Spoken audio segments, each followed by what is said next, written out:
ये किस तरह की एक मुश्किल तरीन ज़िंदगी गुजार रहे हैं और हमारे हुक्मरान जो आते हैं सिर्फ इनके साथ एक पोज़ बनाकर एक वीडियो बनाकर जो है चले जाते हैं।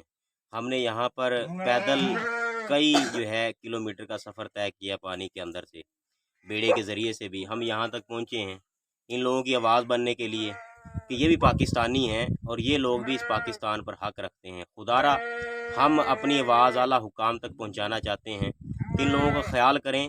ये लोग बहुत मुश्किल ज़िंदगी गुजार रहे हैं, आप लोग सोच भी नहीं सकते, हम अपनी आँखों से देख रहे हैं। और इस बच्चे को आप देख सकते हैं कि ये खुराक की कमी जिस तरह से हम कह लें बच्चों के अंदर होती है, बच्चे की हड्डियाँ देख लें आप, इसकी जिसामत देख लें। और ये लोग इंतहाई मुश्किल ज़िंदगी गुजार रहे हैं जो शायद हमारे जैसे लोग तसव्वुर भी नहीं कर सकते हैं।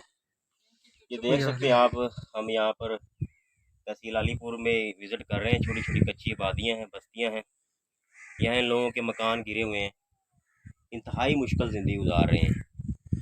तो बस दुआ है कि अल्लाह ताला से कि अल्लाह पाक इनके लिए आसानियाँ पैदा करे।